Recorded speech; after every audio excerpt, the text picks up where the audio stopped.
ഒരാഴ്ചയിൽ ഒരു 3-4 മണിക്കൂർ മാറ്റി വെച്ച് കഴിഞ്ഞാൽ ആ ആഴ്ചയിൽ ബാക്കി 6 ദിവസവും എന്തുമാത്രം ഫ്രീ ടൈം നമുക്ക് കിട്ടാമെന്നറിയാം. അതിനുള്ള പരിപാടിയാണ് ഇപ്പം ചെയ്തുകൊണ്ടുള്ളത്. ഈ ആഴ്ചത്തേക്കുള്ള ഫുഡുകൾ പ്രിപ്പയർ ചെയ്ത് വെക്കുക. ഗ്രോസറി വാങ്ങിച്ചുകൊണ്ട് വരുമ്പോൾ തന്നെ എല്ലാം കാറ്റഗറൈസ് ചെയ്ത് വെക്കും. കഴുകാനുള്ളതൊക്കെ എല്ലാം കഴുകി വെക്കും. പിന്നെ ഇന്ന് ചെയ്യാനുള്ള ഫുഡിനുള്ളതൊക്കെ സെപ്പറേറ്റ് എടുത്ത് വെക്കും. ആ ഒരു 3-4 മണിക്കൂറത്തേക്ക് അടുക്കള ഫുള്ള് അലങ്കോലമായിരിക്കും. ഇത് വാങ്ങിക്കുമ്പം തന്നെ എന്തൊക്കെ പ്രിപ്പയർ ചെയ്യണം എന്നുള്ള ഒരു പ്ലാൻ ഉണ്ടാവും കേട്ടോ. അങ്ങനെ ഞാനിപ്പോൾ എല്ലാം നിരത്തി വെച്ചിട്ടുണ്ട്. ഇനി എല്ലാം ഓരോന്നായിട്ട് എടുത്ത് വെക്കാം. ഈ ആഴ്ചത്തേക്ക് 3 പാക്കറ്റ് പാല് വാങ്ങിച്ചിട്ടുണ്ട്. ഞാൻ ഓൺലൈനിൽ ഓർഡർ ചെയ്തുകൊണ്ട് സാധനം കയ്യിൽ കിട്ടിയപ്പോൾ 2 കൂടുകൾ കൂട്ടിയിട്ടുണ്ടായിരുന്നു. അപ്പോൾ അതിനകത്തുനിന്ന് കുറച്ച് സാധനങ്ങൾ ക്വാണ്ടിറ്റി കുറവുണ്ടായിരുന്നു. അങ്ങനെ ആപ്പിൽ കംപ്ലയിൻറ്റ് റൈസ് ചെയ്തു. അവർ പേയ്മെൻറ്റ് അന്നേരം തന്നെ റീഫണ്ടും ചെയ്തു. കഴുകാനില്ലാത്ത സാധനങ്ങളൊക്കെ തൽക്കാലം എടുത്ത് മാറ്റി വെക്കുന്നുണ്ട്. ഇനി കഴുകാനുള്ളതെല്ലാം കൂടി ഒന്നിച്ചിട്ടിട്ട് കുറച്ച് ബേക്കിംഗ് സോഡ ഇട്ട് വെക്കണം. മിൻറ്റ് ലീവ് കുറച്ച് കൂടുതലുണ്ട്. അപ്പോൾ ഈ ആഴ്ചത്തേക്ക് വേണ്ടിയത് മാത്രം കുറച്ച് മാറ്റി കഴുകാൻ വെച്ചിട്ട് ബാക്കിയുള്ളത് അങ്ങനെ തന്നെ ഒരു കവറിലിട്ട് കുറച്ച് പേപ്പറും കൂട്ടിയിട്ട് സിപ്പ് ലോക്ക് ആക്കി വെക്കുകയാണ്. ഇങ്ങനെ വെച്ച് കഴിഞ്ഞാൽ ഒരുപാട് നാൾ നിൽക്കും. എനിക്കിത് അപ്പോൾ അടുത്ത ആഴ്ച ഇത് തന്നെ യൂസ് ചെയ്യാമല്ലോ. ഈ ഫ്രൂട്ട്സ്, വെജിറ്റബിൾസ് പിന്നെ ഇലവർഗ്ഗങ്ങളൊക്കെ കുറച്ച് അധികം നേരം ബേക്കിംഗ് സോഡ ഇട്ട് വെള്ളത്തിൽ വെക്കണം. എന്നാലും അതിനകത്തുള്ള വിഷാംശങ്ങളൊക്കെ പോയി കിട്ടും. ആ സമയത്ത് നമുക്ക് ബാക്കിയുള്ള പരിപാടികളും ചെയ്യാം. ഞാൻ വീക്ക്ലി പ്രിപ്പറേഷൻ തുടങ്ങി കഴിഞ്ഞാൽ അതായത് ഫ്രൂട്ട്സും വെജിറ്റബിളും കഴുകാനുള്ളതും പിന്നെ അതിൻ്റെ കൂടെ കറികളും എല്ലാം കൂടി ഒറ്റയടിക്ക് തന്നെ ചെയ്യാൻ തുടങ്ങും. അങ്ങനെയാണെങ്കിൽ ഒരു 3-4 മണിക്കൂർ ഞാൻ പറഞ്ഞ പോലെ തന്നെ എല്ലാം കംപ്ലീറ്റ് ആവും. അതേസമയം 4-5 കറികളൊക്കെ ഒരേ സമയത്ത് ചെയ്യുകയാണെങ്കിൽ നമുക്ക് ഒരിടത്ത് അരിഞ്ഞുകൊണ്ടിരിക്കുകയാണെങ്കിൽ ഇനിയൊരു കറി നമുക്ക് ഗ്യാസിൽ വെക്കുകയും ചെയ്യും. ഈ വീക്ക്ലി പ്രിപ്പറേഷൻ ചെയ്തില്ല എന്നുണ്ടെങ്കിൽ ഡെയിലി നമ്മൾ ഇത്ര ഒരു സമയം എല്ലാ ദിവസവും മാറ്റി വെക്കേണ്ടി വരും. ഇതൊക്കെ എൻ്റെ ഡെയിലി ഡയറ്റിലുള്ള കുറച്ച് ഫ്രൂട്ട്സും വെജിറ്റബിൾസും ഒക്കെയാണ് കേട്ടോ. നമ്മൾ ഒരു ദിവസത്തിൽ എത്ര ഫുഡ് കഴിച്ചു നോക്കുന്നതിന് പകരം എന്തൊക്കെ കഴിച്ചു, അതായത് എത്ര പ്രോട്ടീൻ കഴിച്ചു, എത്ര ഫൈബർ കഴിച്ചു, എത്ര കാർബ്സ് കഴിച്ചു എന്നാണ് നമ്മൾ ആക്ച്വലി നോക്കേണ്ടത്. അപ്പോൾ അതൊക്കെ ഞാൻ ബേക്കിംഗ് സോഡ ഇട്ടിട്ട് കുറച്ച് വെള്ളത്തിലിട്ട് വെച്ചിട്ടുണ്ട്. ആ സമയത്ത് നമുക്ക് കറിക്ക് വെക്കാനുള്ള കുറച്ച് ഉള്ളിയും വെളുത്തുള്ളിയും പിന്നെ ഇഞ്ചിയും കുറച്ച് അരിഞ്ഞെടുത്ത് വെക്കാം. ഈ ആഴ്ചത്തേക്കാട്ടിലും കൂടുതൽ വരുന്ന ഇഞ്ചിയോ അല്ലെങ്കിൽ എന്തെങ്കിലും വെജിറ്റബിൾസ് ആണെങ്കിൽ ഞാനിങ്ങനെ സിപ്പ് ലോക്കോ അല്ലെങ്കിൽ ഒരു ബോക്സിലാക്കി സെപ്പറേറ്റ് ആക്കി വെക്കാറാണ് പതിവ്. നമുക്ക് ചെറുതായിട്ട് എല്ലാം അരിയാൻ തുടങ്ങാം. ഇപ്പം ഞാൻ എല്ലാം കറികൾക്കും വേണ്ടി കൂടിയാണ് ചെയ്യുന്നത്.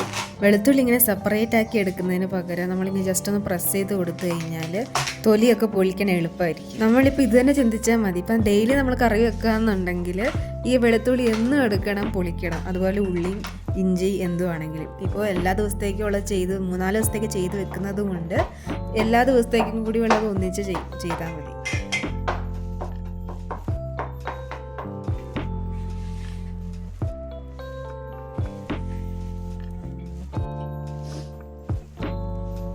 ഇനി വെള്ളത്തിലിട്ട് വെച്ചതൊക്കെ ഒന്ന് ഡ്രൈ ചെയ്യാൻ വെക്കാം. ഡ്രൈ ചെയ്തില്ല എന്നുണ്ടെങ്കിൽ അത് പെട്ടെന്ന് കേടായി പോകും. വെള്ളത്തിൻ്റെ അംശം ഒട്ടും ഉണ്ടാകാൻ പാടില്ല. ഇപ്പം ഫ്രൂട്ട്സ് ആണെങ്കിലും വെജിറ്റബിൾസ് ആണെങ്കിലും നമ്മൾ സ്റ്റോർ ചെയ്യുകയാണെന്നുണ്ടെങ്കിൽ അതിന് ടിഷ്യൂ പേപ്പറോ അല്ലെങ്കിൽ ക്ലോത്ത് ആണെങ്കിലും കുഴപ്പമില്ല. നമ്മൾ വിരിച്ചിട്ട് അതിൻ്റെ മുകളിൽ കുറച്ച് നേരം വെക്കുക, അല്ലെങ്കിൽ പ്രസ് ചെയ്തെടുത്ത് കഴിഞ്ഞിട്ട് കുറച്ച് നേരം പുറത്തെടുത്ത് വെച്ച് കഴിഞ്ഞാൽ തന്നെ ഡ്രൈ ആയി കിട്ടിക്കോളും. ഞാൻ പിന്നെ കുറച്ച് പയറും പരിപ്പൊക്കെ വെള്ളത്തിലിട്ട് വെച്ചിട്ടുണ്ടായിരുന്നു കറി വെക്കാൻ വേണ്ടി. പ്രോട്ടീനായിട്ട് അതാണ് കൺസിഡർ ചെയ്തിട്ടുള്ള ഈ വീക്കിന് വേണ്ടി.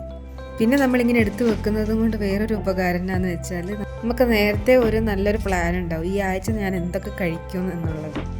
ഞാൻ മെയിൻലി ഉദ്ദേശിക്കുന്നത് എന്തൊക്കെ ഐറ്റം എന്നല്ല, എത്രമാത്രം പ്രോട്ടീൻ ഞാൻ എടുക്കുന്നുണ്ട്, എത്രമാത്രം ഞാൻ ഫൈബർ, കാർബ്സ് എല്ലാ കാര്യങ്ങളും എൻ്റെ ബോഡിയിലോട്ട് വരുന്നുണ്ട് എന്നുള്ളതാണ്. ഈ ആഷ് ഗാർഡ് ഉണ്ട്, അത് ഞാൻ ജ്യൂസ് ഉണ്ടാക്കാൻ വേണ്ടിയാണ് വാങ്ങിച്ചത്. തൈര് എടുക്കുന്നുണ്ട്, അതായത് ഒന്ന് ഞാൻ മോരുകറി ഉണ്ടാക്കുന്നുണ്ട്, പിന്നെ ഒന്ന് ബീട്രൂട്ടിൻ്റെ ഒരു കറി ഉണ്ടാക്കുന്നുണ്ട്. ഞാൻ കിച്ചൺ ടവലാണ് ഈ വെജിറ്റബിൾസ് ഡ്രൈ ചെയ്യാൻ വേണ്ടി യൂസ് ചെയ്യുന്നത്.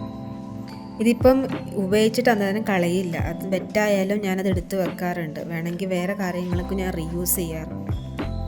ഇതിപ്പോൾ എല്ലാം ചെയ്ത് കഴിയുമ്പോൾ ചിലപ്പോൾ മടുത്തു പോകും കേട്ടോ. പക്ഷേ ഇത് വേർത്താണ്. Tension free വീക്കാണ്. അതായത് നമ്മളിപ്പം പ്രത്യേകിച്ച് ഡ്യൂട്ടിക്കൊക്കെ പോകുന്ന ആൾക്കാരുണ്ടെങ്കിൽ ഡ്യൂട്ടിയിൽ നിന്ന് വന്നു കഴിഞ്ഞാൽ എന്തുണ്ടാക്കണം, ഇനി രാവിലെ എണീറ്റ് എന്തുണ്ടാക്കണം, ആ ഒരു തിങ്കിങ് വരില്ല. ഇതിപ്പോൾ ഞാൻ മുകളിൽ വെച്ച ടിഷ്യൂ പേപ്പറൊക്കെ റീയൂസ് ചെയ്യുന്ന കേട്ടോ. നേരത്തെ ഉപയോഗിച്ച ടിഷ്യൂ പേപ്പർ തന്നെയാണ് ഞാനിപ്പം പിന്നെ റീയൂസ് ചെയ്തുകൊണ്ടുള്ളത്. അങ്ങനെ സംഭവം എല്ലാം റെഡിയായി, എല്ലാം അതിൻ്റെതായ ബോക്സിൽ എടുത്ത് വെച്ചു. അതിൻ്റെ വീഡിയോ ഞാൻ സെപ്പറേറ്റ് വേറെ ഉണ്ടാക്കാം. ഈ ആഴ്ചത്തേക്കുള്ള അത്യാവശ്യം എല്ലാ സംഭവങ്ങളും റെഡി ആയിട്ടുണ്ട്. ഒരു ചെറുപയർ കറി, പരിപ്പ് കറി, പിന്നെ ബീട്രൂട്ട് തൈരിട്ടുണ്ടാക്കിയത്, പിന്നെ പയർ തോരൻ, പിന്നെ സ്വീറ്റ് പൊട്ടാറ്റോ, പിന്നെ ബാക്കിയുള്ള ഫ്രൂട്ട്സും വെജിറ്റബിൾസും എല്ലാ ദിവസത്തേക്കനുസരിച്ച് മാറ്റി വേറെ ബോക്സ് വെച്ചിട്ടുണ്ട്. പിന്നെ ഫ്രൂട്ട്സും വെജിറ്റബിൾസൊക്കെ വെക്കുകയാണെന്നുണ്ടെങ്കിൽ ശ്രദ്ധിക്കേണ്ടത് നമ്മളൊരു ടിഷ്യൂ പേപ്പർ അതിൻ്റെ കൂടെ വെക്കണം. അതിന് വരുന്ന മോയ്സ്ചർ വെള്ളമൊക്കെ നല്ലോണം വലിച്ചെടുത്തോളും. ഇത് ആഷ് ഗാർഡ് ജ്യൂസാണ്. ഓരോ ദിവസത്തേക്ക് വേണ്ടിയുള്ളത് ഞാൻ സെപ്പറേറ്റ് ബോക്സിലാക്കി ഇട്ടിട്ടുണ്ട്. ഈ എല്ലാം കൂടി ഇട്ടിട്ടാണ് ഞാനൊരു ജ്യൂസ് ഉണ്ടാക്കാറ്. പിന്നെ ഒരു ബോട്ടിൽ മോരുകറിയുണ്ട്. എല്ലാ ആഴ്ചയും കുറച്ച് മോരുകറി ഉണ്ടാക്കി വെക്കാൻ നല്ലതെന്ന് എനിക്ക് തോന്നുന്നു. എന്ത് കറിയുടെ കൂടെയും കുറച്ച് മോരുകറി ഉള്ളത് നല്ലതാണ്. ഇതിപ്പോൾ ഞാൻ എൻ്റെ ഒരു ഫുഡ് സ്റ്റൈലിൻ്റെ രീതിയിലാണ് എല്ലാം ചെയ്ത് വെച്ചിട്ടുള്ളത്. നമുക്ക് നമ്മുടേതായ ഫുഡ് സ്റ്റൈലിൻ്റെ മുകളിൽ അതിനനുസരിച്ച് പ്ലാൻ ചെയ്തിട്ട് ഉണ്ടാക്കി വെക്കാനുള്ളതേ ഉള്ളൂ. പക്ഷേ ഇത് നിങ്ങൾ ഒരു പ്രാവശ്യം ചെയ്യാൻ തുടങ്ങിക്കഴിഞ്ഞാൽ പിന്നെ എല്ലാ ആഴ്ചയും ചെയ്യും, അതാണ്. സോ ഈ ആഴ്ചത്തേക്കുള്ളത് സംഭവം റെഡി ആയിട്ടുണ്ട്.